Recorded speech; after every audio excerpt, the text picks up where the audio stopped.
Hello and welcome back to the PL Pyramid. One of the more exciting days on the calendar, I would say, today. After a lot of international breaks, interspersed league games, a bit of Carabao Cup action earlier in the week, we got the first round of the FA Cup. 27 of the 28 of us all in action on the same day. Liam's Manchester staff ruining the algorithm slightly by going out in the qualifying round, but 27 of us in action, 10 of us up against each other, and they will make up the 5 games that we're showing today. So it seemed only fitting that I pour myself a nice glass of red wine and inflict my voice on all of you for the next half an hour or so.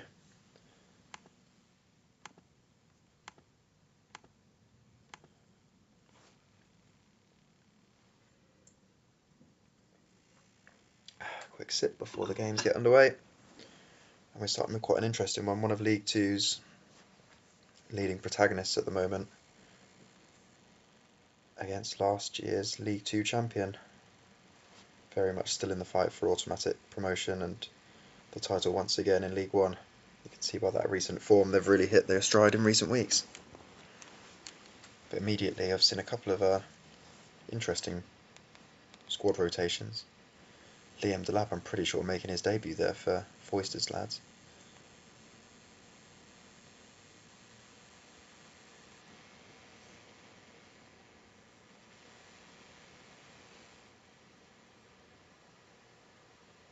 One person that's difficult to drop though.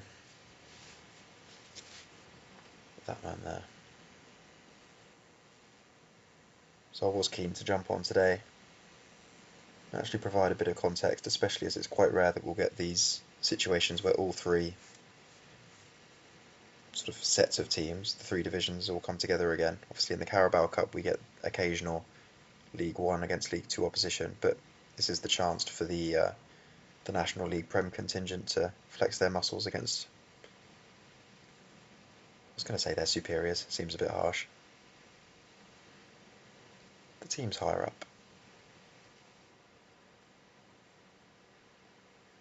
So yeah, certainly for Lawrence, Eric Dyer, Davinson Sanchez, even Destiny Udogie, they're definitely not normal starters.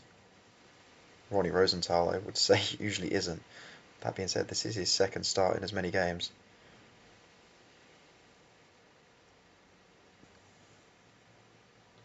In the second half, I'll go through their current positioning in their respective divisions. Might not have long if it's as quick as the first half.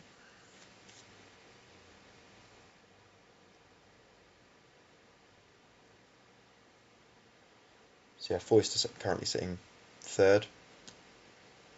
Foyverton 3 points off top, with a game in hand to be fair, but with full of Strangham currently ahead in 2nd on goal difference. Meanwhile, Lawrence's White Hart Chamberlain are 6th, also got a game in hand on a couple of the teams above him. It's very much still in the automatic hunt.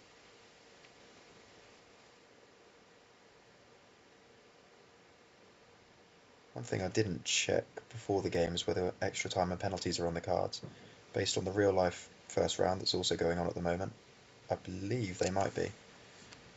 Would be a bit more exciting than having to return to you with replays in a couple of weeks. And actually, thanks to that Bale goal, we may test the theory very soon.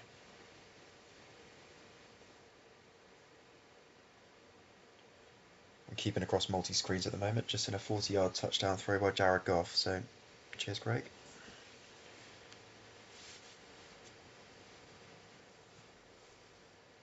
Having already sat through Newcastle losing to West Ham, could do with a few wins tonight.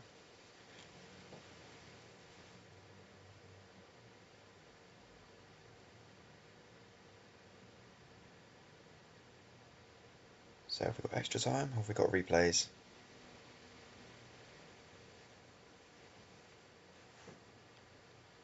Oh shit, that's annoying.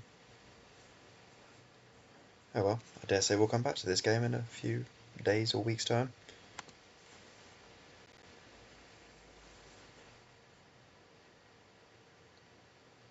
Where you'd probably make Foyster the favourites once they've got home advantage.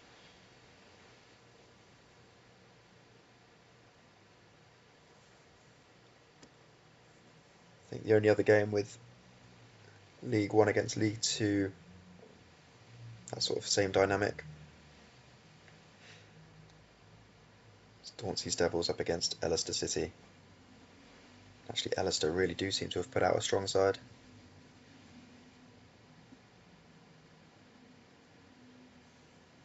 As I said, they're still 3 points clear at the top of League One at the moment, having finished second in League Two last year.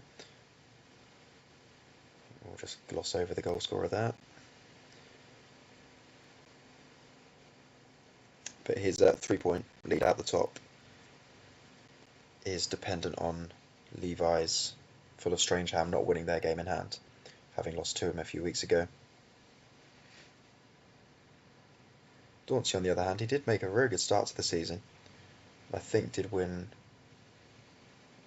in his last appearance, currently sitting in 8th, just one place outside the playoffs, and 1 point outside the playoffs.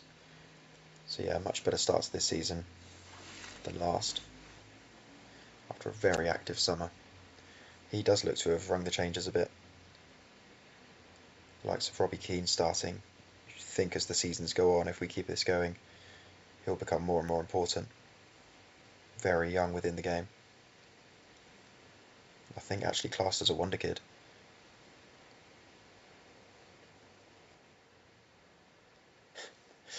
I said that it's a primarily familiar team. I didn't spot Neil Lennon popping up in the middle there. Good to see.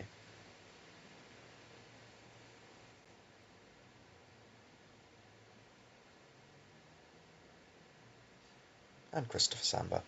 I spoke too soon.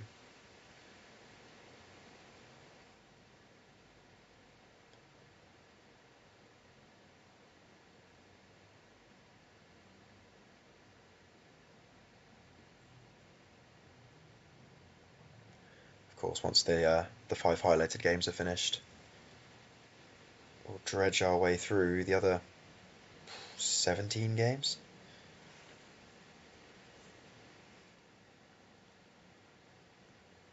Just the results for those, of course. Yeah, I think it's fair to say that Dauncey's Devils haven't really prioritised the FA Cup. Their midfield very unfamiliar. Mason Mount and Anders Svensson getting a game. Haven't seen Oscar for a while either. Gamst Pedersen now off the bench.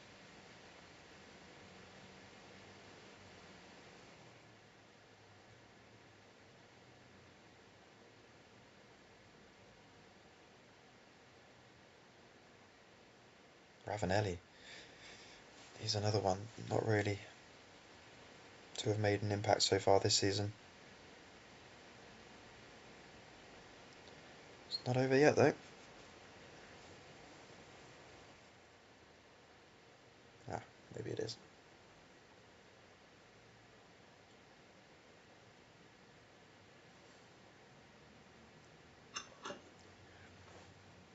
Good to see Marc-Vivien Foé back. Louis will be pleased.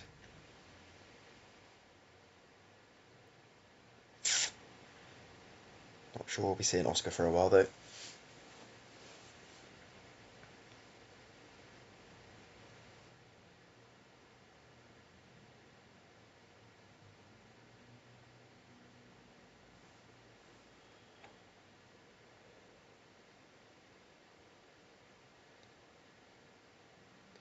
Ellister under the guidance of Sir Alex, of course, proving that last season wasn't a fluke.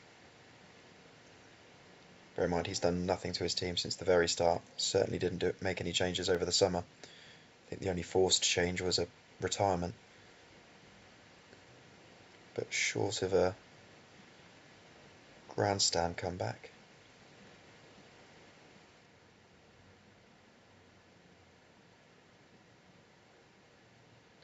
Should take his place in the second round, although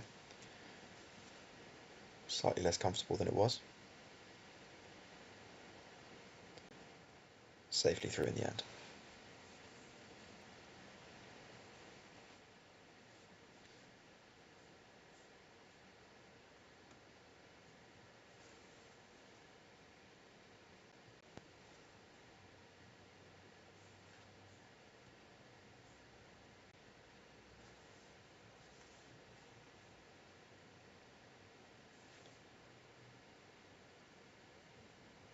Now for an all League Two clash, and actually two teams in pretty good form.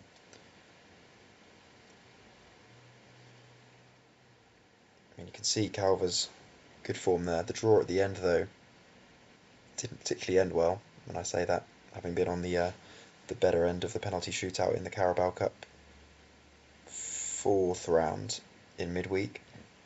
So it's probably one of the last games he'd have wanted to play in the very next time out. The form that Connor's been in recently, he could easily find himself out of both cup competitions within a few days of each other, which would be harsh considering he's top of the table in League Two at the moment. Admittedly, the likes of myself and Arsened do have games in hand, but it's been a very promising start to the season so far for Dan.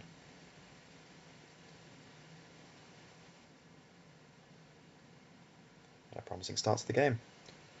Connor, meanwhile, he's in good form, but he has had to overcome a bit of a slow start, so he's only in 11th at the moment, but has moved himself within 2 points off the playoffs. It's very tight up there.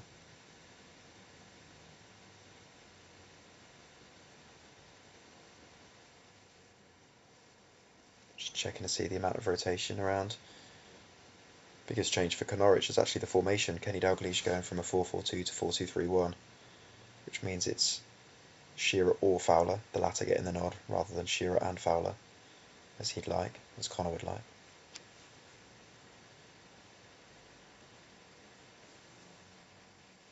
Elsewhere, Emre Can.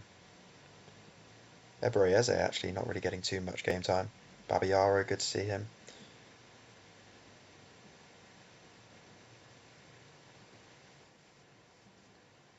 Meanwhile for Calv, Litmanen's come on at half time and he's been a bit of a bit part player, and that's a hell of a goal.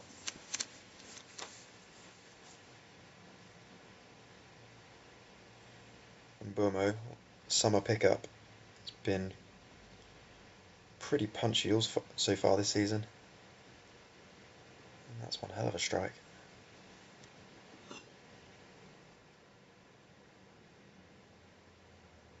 In general, though, Calv's team is really about as strong as it could be. Maybe minus the keeper.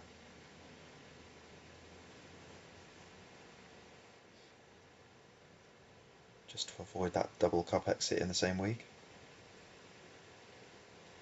Unai Emery, very positive start to life at Dauncey.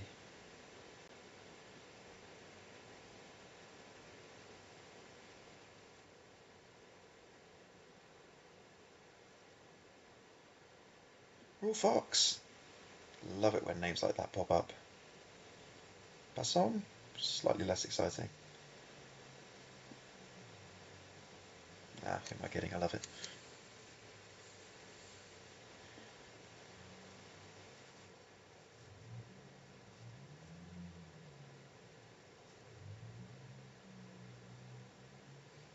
Should hopefully see a few more of those fun names actually when we go through the just the results later. Slightly worse opposition, so we might see some of those inherited players getting games they usually wouldn't in the league.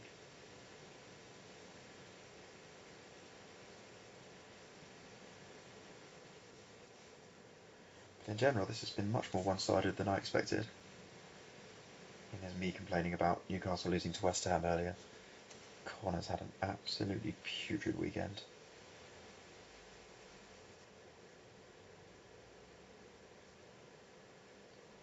Sorry, mate. Hasn't been improved here.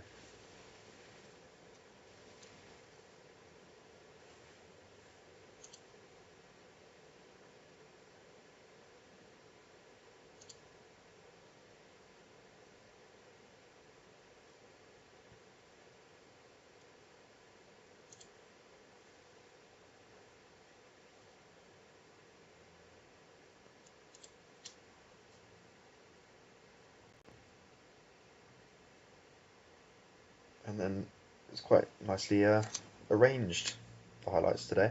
We started off with League 1 against League 2, a couple of those, then a League 2 all League 2 clash, and now we're down to National League Prem taking on League 2 sides, and I think this is the first instance where we've been able to see a newcomer take on one of the original drafters.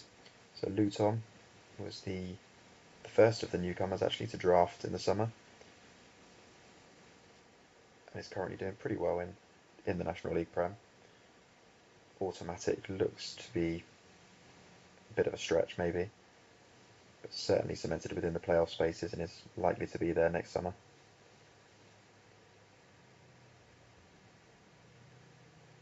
Ziggy, meanwhile, was quite lucky maybe to stay up last year. Is having a better year this season. This is more than a banana skin, this. And our first yardstick to see if maybe those newcomers could hack it in League 2 as well as doing very well in the National League Prem, to be fair.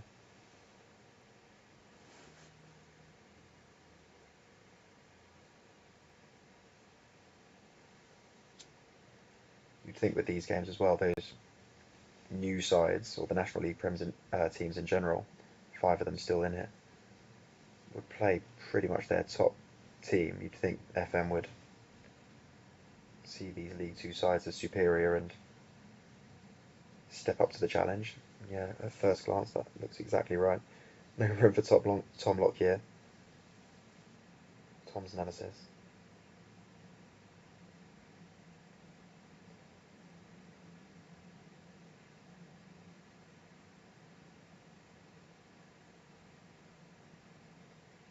No amount of sympathy coming from the LuTom founder for his club captain and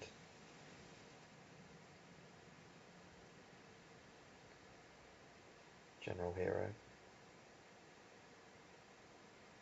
And actually, to be fair, Zig's team's not too different to his league side. Great to see Xhaka getting a game in goal. Other than that, probably 80% of the side that he'd line up with in the league. Under the guidance of Arne Slot now, of course, after getting rid of Kenny Dalglish, who's just seen Connorwich out of the FA Cup.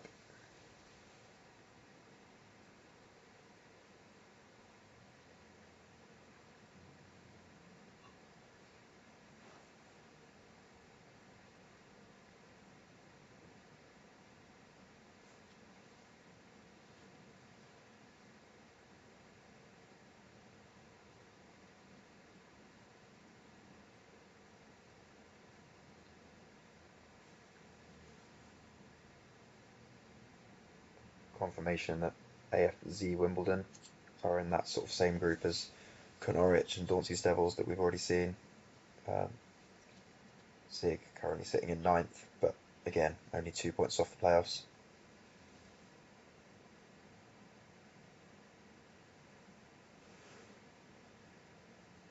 Just could do with turning some draws into wins. He's only lost 3 games all season, but has drawn 6 of his 14.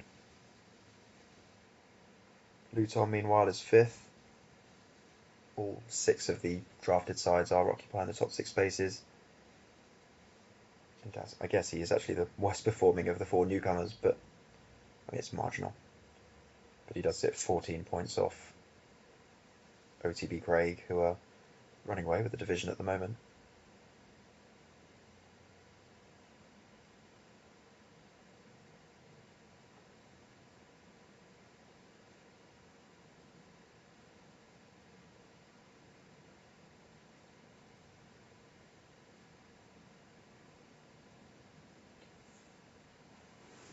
LuTom managed by Mancini, who suffered relegation last year with Marshyside.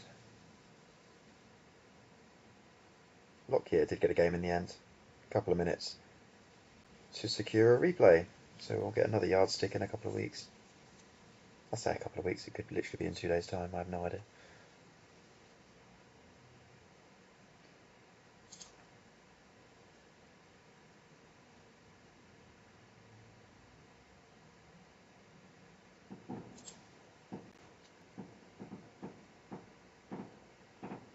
Not sure if the audio's picking up the sound of those fireworks.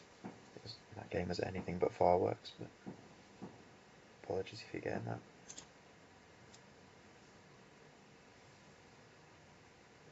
So yeah, like I say, FM's arranged this quite nicely. So we've got another League 2 NLP matchup.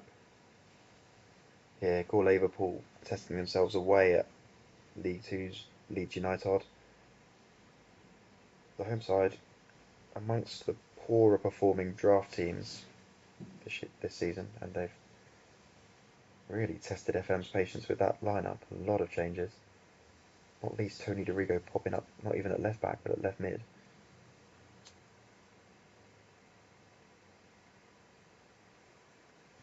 Love to see it there. In fact, Gourlay's team has been heavily moved around as well. Just having a look. I mean, Jamal Lewis, Tony DeRigo, Ross Barkley, Archie Gray, Serge Gnabry, Evan Ferguson. None of them are regulars. Demba Ba is.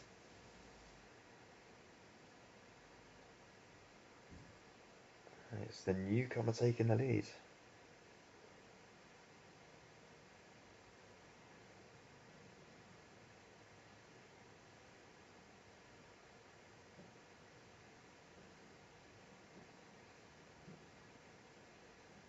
Vermaelen, I'm pretty sure he's not a starter either. Bielsa. Strangely not fancying a cup run, considering, I mean, realistically, none of us drafters are going to be struggling against relegation in League Two, considering the other six sort of pyramid sides, non-drafted sides. So the only chance at a bit of fun this year would be the cups. Already out of the Carabao Cup.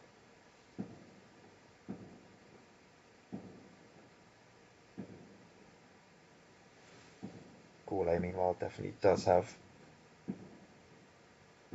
other exciting adventures to look forward to this season. Currently sitting in third, actually, so the second best of the newbies. Third overall. But still, himself 10 points off the top. Such has been Craig Cudgell's ridiculous start to the year, to be fair.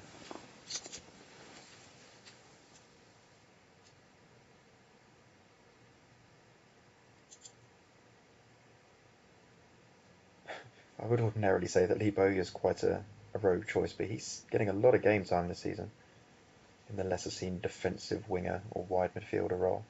Viduka actually is more rarely seen.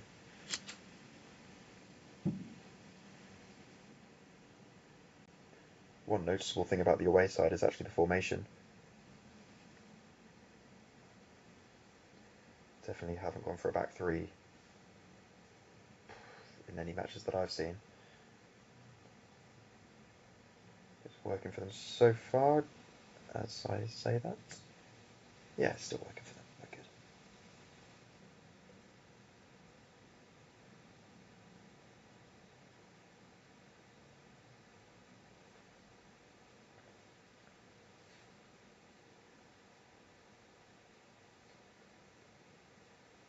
It's Enzo Maresca in charge of Gourlayverpool.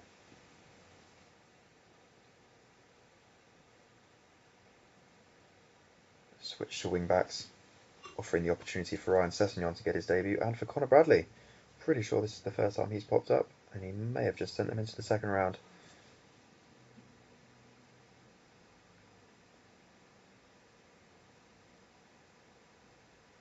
And as much as dear Alex isn't the most engaged drafter of the 28, I would forgive him for switching off for a few months. This really doesn't leave him with a lot to look forward to in terms of this season.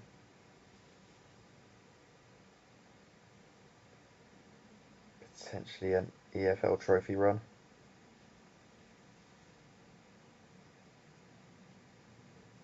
And just to see Lee Bowyer play football, of course.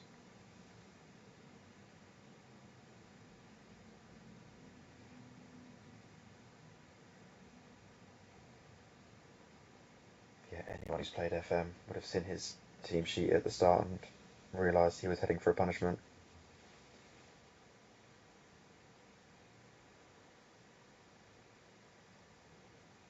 In fact, he's changed formation as well. He's normally sat there with Patrick Vieira and Gary Speed in midfield. as part of a 3, not a 2. And the scoreline is also a 3, not a 2.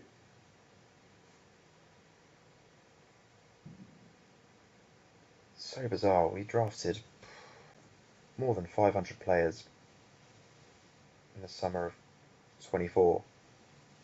These newbies have come along and had to draft in the next batch below them. And they're punching at an even weight. It's not even close. They're competing every single week with Manchester and Marshyside, who had the same luxury. Comfortably seen off Alex here.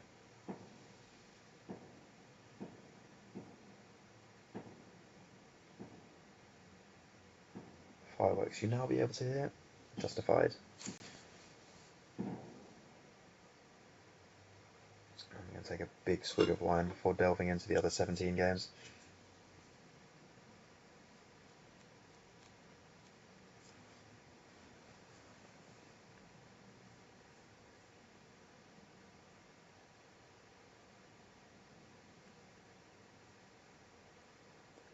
There's stats. Comprehensive. Right, deep breath. Here we go. Where are we going first? Over to Ned. Let's start there. With a comfortable win over Ipswich B. To start his extremely impressive start to the season. Alan Smith getting game time over the past week. He was also in action in the Carabao Cup, which again he's still in. Quarter-finals coming up in December.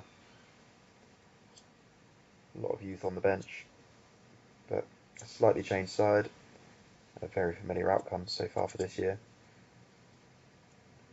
This, on the other hand, not so familiar. Barnsley, who are languishing in League 2 as one of the additional sides, jumping on some madness from Craig's team. Ups and Scales and Buendia all losing their heads. And losing a shot for Craig at an FA Cup run. Still had the better of the chances, which will be even more frustrating. And that's the first loss of the season across all competitions. We're down to 26. Narrowly survived me taking them down to 25 thanks to Lauren Robert. I will take a replay at home for sure. I say we're down to 26, we've also lost Connor, Alex. Well, 5 others, so we're actually down to 21 I guess.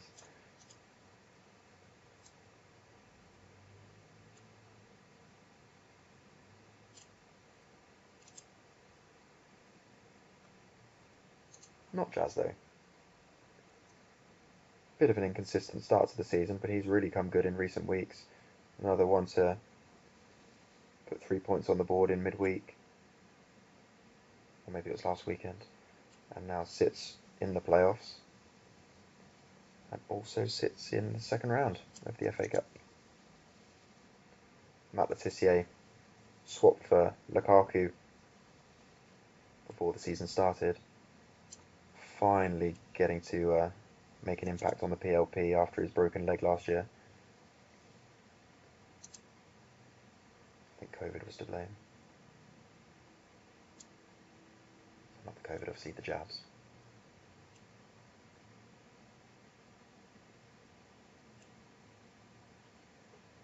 Wigan B, nowhere near good enough to make a dent on Bustin's Aston Villa side. Won't like the sight of Emmanuel Petit's injury. Other than that, good day at the office. As it is for another newbie in the form of Craig's NottinGiant Forest.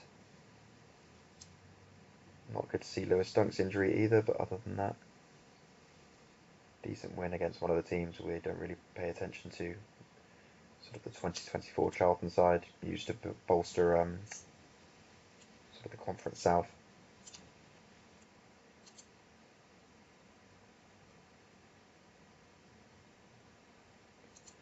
And another team to take their place in either the North or South would have been Norwich's 2014. And they've dumped out Wyman. Not only that, but Nunes managed to get himself an assist en route to it. Something for Connor to smile about finally. Wyman, the reigning Carabao Cup champion, also in the Carabao Cup quarter-finals. But not doing brilliantly in the league, and now dumped out of the FA Cup as well.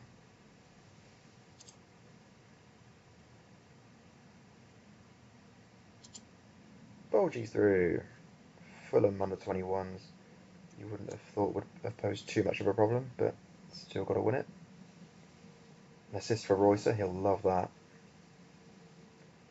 Probably won't like the injury to Radaby unless it means game time for someone like Richard Naylor.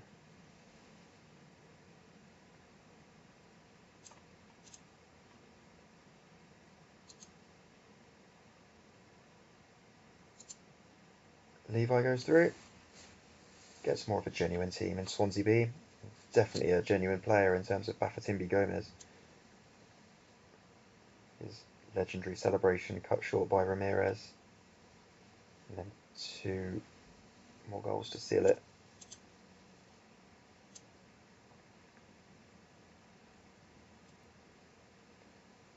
Going well in the league, going well in the cup. Alongside really Ellister would be one of the 2 favourites for this, you'd say. Harry Pally through. Not helped by a Bruno Ribeiro red card, or a Mark Beanie own goal, to be fair. Andy Johnson on the score sheet, that's good to see. Crystal Palace legend, hasn't really played across the 2 seasons we've done so far. Neither of the likes of David Dunn, Steve Malbronk, Tim Sherwood on the bench. Nice to see a few different names.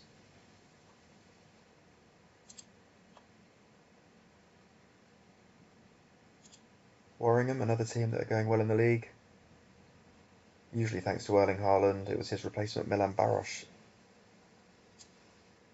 firing him into the next round.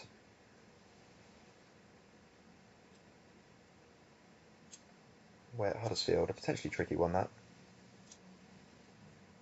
It was Huddersfield that knocked out Manchester staff in the qualifying round. Huddersfield's 2024 team, I should say. Not this one. This is the genuine one. As you can see by the likes of Pritchard. Next up. All these. Daniel C. Solid win, and that definitely would have been a potential banana skin. Man Utd C are actually in League 2 with us, and have caused a few problems for teams in recent weeks. Jordi Cruyff doing a lot of the damage in those games as well. Didn't do quite enough to upset this one, thanks to Ollie Watkins.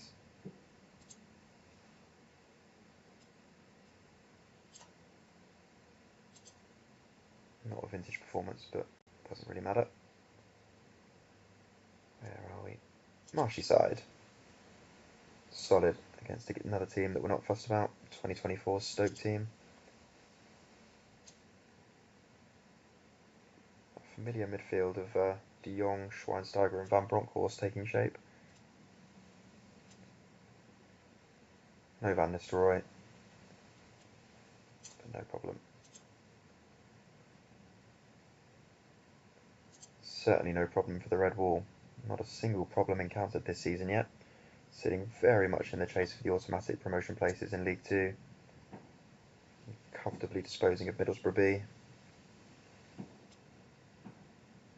A very strong side out, to be fair. About as strong as he could put out. Gareth Ainsworth acquired from Ziggy's Wimbledon team over the summer. Otherwise, quite a familiar setup. They haven't really changed their team too much. from the default one that was created. Next, Thomas. Again, one of the favourites, having gone up to League One last year. So you'd say one of the 4 favourites, but Foyverton still need to see off Florence in the replay. Again, quite a few changes, not least seeing Kovacevic come in and score from the spot. Starting to get some players back, especially some strikers back from injury, which should see him steady the ship going into the second half of the year.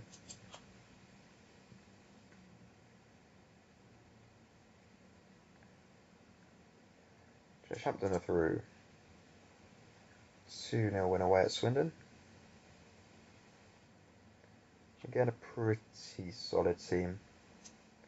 No chances taken. Yoshida ruining the look of having Wes Morgan and Robert Huth back at centre-back together as he had in the Carabao Cup earlier in the week. Swindon not really laying a glove. I think one of the final ones. The Sky Lews comfortably through, as you'd expect against the 2024 Wigan assortment. Darren Huckabee! These are the names we want to see. Other than that, pretty usual team, but Huckabee getting a random run out. Noel Whelan on the bench with Phil Babb. Yusuf Chippo. We've seen a lot of Hadji, but not much Chippo. Comfortable. Was that the last one? It was. Don't know if I'll be able to see straight away when the replays are. One on the 12th, one on the 13th for us. We're a day behind. There we go. So it'll be the Wednesday the 19th, so 2.5 weeks away. And we'll have all 3 of those games, I'd imagine, highlighted. Zig against Tom Netcruise, Foyverton, Jamie Foyster against Lawrence, and might as well watch me try and beat Bournemouth B while we're at it. I'm going to go get back to my wine, ignore the fireworks, and swear at Joe Linton. See ya.